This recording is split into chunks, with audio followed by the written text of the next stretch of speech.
सभा के सम्मानित अध्यक्ष और हमारे अभिभावक श्री भगवती चरण भारती जी और आज के इस कार्यक्रम के सलाहका पुरुष आदरणीय डॉक्टर संजय पंकज जी, जिनके कारण आज बिहार का नाम भारत ही नहीं विश्व स्तर तक पहुंचा है और आप ज्ञानपीठ की कुर्सी पर विराजमान होकर हम लोग का जो बिहार का यश बढ़ाया है, इसके लिए मैं आपको मुझ से नमन करता हूँ। प्रभाकर स्वप्रिय जी के बाद मैं ज्ञानपीठ घुमा हूँ स्वप्रिय जी के समय में, लेकिन आप पधारे और आप अब तो आप ही सिरमौर हैं। यहाँ मुजफ्फरपुर जो है वो बिहार का समझिए बनारस है, जैसे यूपी में बनारस है वाराणसी, उसी भांति बिहार में मुजफ्फरपुर है, जहाँ से दिनकर जी गुजरे, जहाँ से बेनीपुरी जी। तो हम समझ सकते हैं समय का भी यह है। मैं सभी मंचासीन लोगों को नमन करता हूँ। परमानंदरणीय शिव शंकर बाबू के चरणों में मैं श्रद्धा सुमन निवेदित करता हूँ। आदरणीय दिनेश चंद्र द्विवेदी जी, जिनकी छत्र छाया में हम लोग यहाँ खड़ा होते हैं और अब तो यह एक केंद्र बनते जा रहा है। लगभग 10 वर्षों से जो भी साहित्य कार्यक्रम हो रहे हैं उसमें ये सपत्नीक आदरणीय डॉक्टर सुभद्रा जी हैं, इनका योगदान आदरणीय कल्याणी साई जी, जितनी देवियां हैं देवियों पर आगे भी चर्चा होगी। आदरणीय डॉक्टर दशरथ प्रजापति जी, डॉक्टर राव साहब शर्मा जी, आदरणीय सुरेश बाबू, आदरणीय बड़े भाई अरुण माया जी, राम बाबू जी और अन्य जिनका मैं अभी नाम नहीं ले पा रहा हूँ, सबके चरण कमलों में मैं हार्दिक वंदना करता हूँ।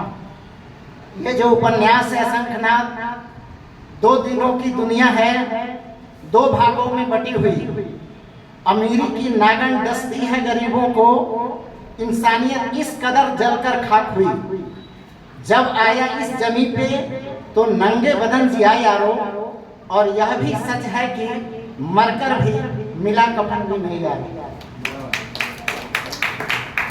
अब एक विडंबना की बात करूंगा कि यह पुस्तक मुझे अभी मिली है। यह पुस्तक मुझे अभी मिली है और जब बड़े भाई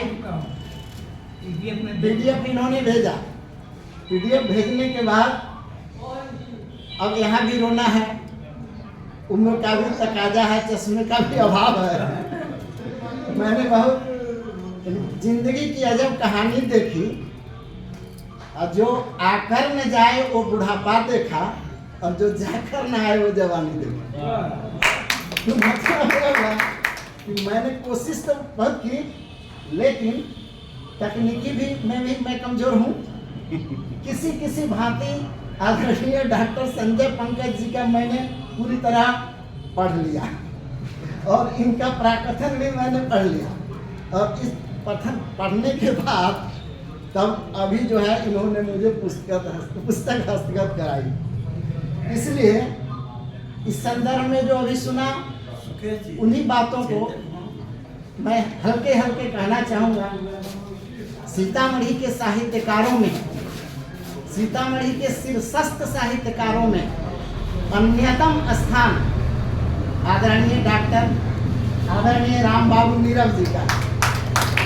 ये सीतामढ़ी के सम्मानित साहित्यकार हैं और राष्ट्रीय फलक पर समादृत पुरस्कृत नाटककार भी। और इसके बाद पश्यंती के प्रकाशन के बाद एक ये सफल उपन्यासकार भी हैं। अभी शर्मा जी ने इन्हों सीतामढ़ी या बिहार का प्रेमचंद के रूप में इनकी चर्चा की। ये बात पश्यंती नजर भर, पश्यंती पर जब एक विशेषांक निकला था उसमें मेरा एक आर्टिकल छपा था पश्यंती नजर भर, और उसमें मैं इन्हें बहुत आज से 10 साल पहले सीतामढ़ी और बिहार का प्रेमचंद घोषित कर चुका हूँ। उस समय 350 कहानियां इन्होंने लिखी थी, अब तो लगभग 400 से ऊपर होंगे। तो ये मैं कर चुका हूँ। इसके लिए बहुत सारे जगह जगह से मठाधीशों से मुझे कुछ डांट भी पड़ी। किसी को महावीर प्रसाद द्विवेदी कह देते हो और किसी को प्रेमचंद कहते हो। अरे भाई, तो मैं कौन बड़ा हूँ कि मेरे कहने से सभी स्थापित हो जाएंगे? रचना में दम होगी तो स्थापित होंगे, रचना भी नहीं होगी तो स्थापित कैसे होंगे? है ना? एक ये भी बात कही कि जो साहित्यकार जो है अपने कहे कि जो संस्थाओं से नहीं जुड़े हैं, नहीं ये जुड़े कहाँ? अगर नहीं जुड़े ऐसी बात नहीं है। हमारे यहाँ बेनीपुरी जी थे, सच मानिए तो दिनकर को भी दिनकर बनाने वाले बेनीपुरी जी हैं। वो अगर आप भूमिकार की भूमिका पढ़ें तो सब कुछ स्पष्ट हो जाएगा। इसी मिट्टी के थे वो। दिनकर जी भी यहीं रहे, सीतामढ़ी में। तो ऐसी स्थिति में ये है कि इतने सारे लोग, इतने सारे विद्वान जब समीक्षा करते हैं और लिखते हैं तो नीरव जी निश्चित रूप से ऊपर आ जाते हैं। अन्यथा रानू और प्रेम वाजपेयी और ये जो बाजारू और अखबारी सतहीपन वाली स्थिति से इसलिए उबर पाते हैं कि यहाँ इनके साथ एक पूरी टीम खड़ी है और आगे भी पूरी टीम रहेगी, इसमें कोई दो मत नहीं है। और थोड़ी हंसी मजाक की बात हम करते हैं। बात यह है कि पुस्तक तो मैंने पढ़ी नहीं। तो नीरव जी अभी कितना 33% रिजर्वेशन हुआ है। नीरव जी का बस चलता तो 74 कर देते। मतलब यह है कि नीरव जी दशरथ जी ने मुझे सुझाया है, क्योंकि नीरव जी जब भी लिखते हैं तो इनका जो है दिमाग स्त्री संज्ञा की ओर विशेष रहती है। जरा किताबों का नाम देख लीजिए। पश्यंती, पश्यंती है ना, और हाँ सुगंधा। और भारती जी लिखते हैं तो लिखते हैं बंधनवार। मैं खुद लिखता हूँ चंबल घाटी का लुटेरा। आप देख लीजिए। तो नीरव जी का सुगंधा है। अभी किससे रक्षिता की बात की, रूपाली शहीद हो गई। इन सब में हम देखते हैं कि नीरव जी की अच्छी बात है, यानी कि जितनी इनकी रचनाएं हैं उसमें नारियों को आगे लाने का इन्होंने प्रयास किया है। यह अस्तुत्य है। अब जहाँ तक ये उपन्यास का प्रश्न है तो पंकज सर ने बड़ी अच्छी बात कही कि प्रगतिशीलता है क्या। वस्तुतः जब ये संघर्ष होता है, नीरव जी ने लगभग 5 बार इसमें कहा कि पत्थर के भगवान को हम नहीं मानते, लेकिन पत्थर के भगवान के मानने वाले निर्भयानंद वहाँ शहीद होते हैं और उसके उपरांत पूरी हुजूम उमड़ पड़ती है। ये लगता है कि आनंद मठ का भवानंद जा रहा है, वंदे मातरम कहते हैं। इसलिए मैं भारती जी को भी मैं कहते रहा हूँ हमेशा कि आप सांस्कृतिक साम्यवादी कवि हैं, हम अपनी जड़ों से कट नहीं सकते, इसको ध्यान में रखना। अब रह गए इस इनके उपन्यासों को पढ़ते हुए ऐसा लगता है कि कई फिल्मों के दृश्य सामने आते हैं। इसमें भी आ रहा है। इनके जो उपन्यास है राम बाबू नीरव के, वो नाटक की नौका पर सवार होकर झिंझरी खेलते, यानी नाटक है। शुरू में नाटक में तो समझते हैं देवतानाम मनुष्याणाम राज्ञाम लोक महात्मानाम पूर्व वित्त अनुचरितम नाटकम नाम तद्भवति। जहाँ लेखक अपने कथ्य में प्रयोग थोड़ा भी कमजोर पड़ेगा वहाँ पर एक दृश्य रख देते हैं। ये नीरव जी की खासियत है। तो पहले दृश्य में लगता है कि ये तिरंगा फिल्म का नायक है, बहुत सनकी है, लेकिन एकदम और लेकिन वहाँ पर अमृता जो है प्रारंभ से अंत तक है।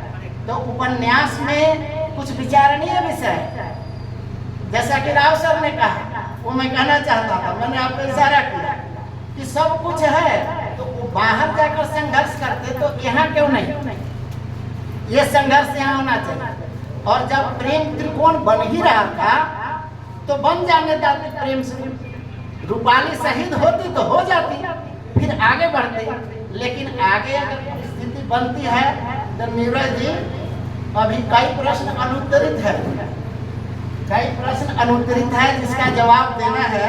जैसे 2-3 प्रश्न मैंने कोट किया था कि अभी जो है रूपाली, ये जो विजयकांत है उसको अपने पारिवारिक पृष्ठभूमि के दायित्व का निर्वहन करना है, उसके बारे में उपन्यास कुछ नहीं कहता।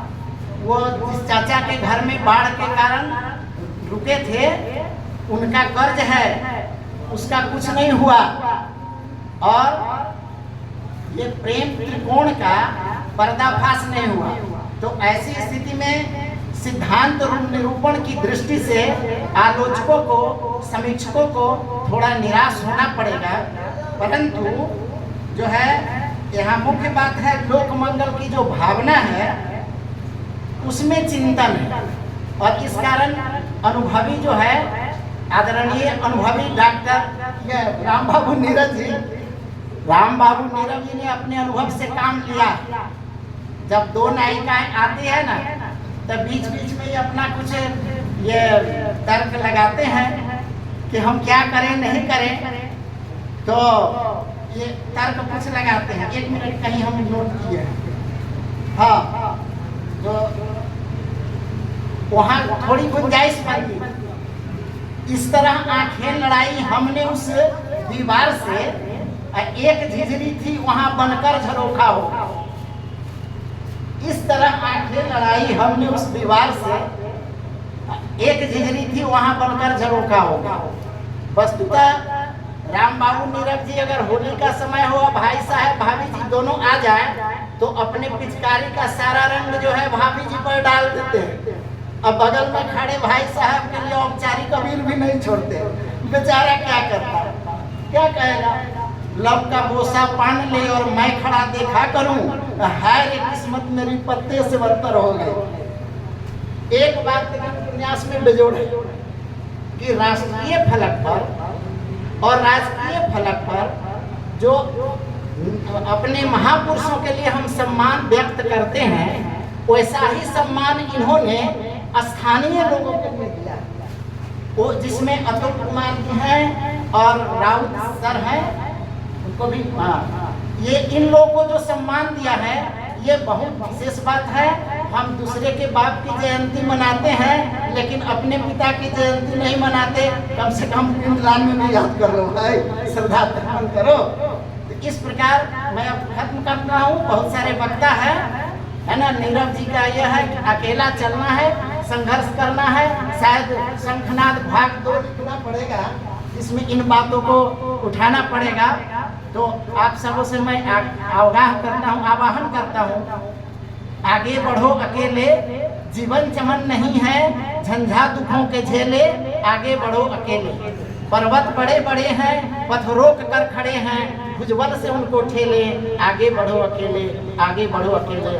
मैं इस महत्वपूर्ण कृति की रचना के लिए बड़े भाई राम बाबू नीरव जी को और भाभी जी सुचित्रा नीरव जी को चरणों में हार्दिक अभिनंदन करता हूँ, इन्हें साधुवाद देता हूँ, नमन करता हूँ।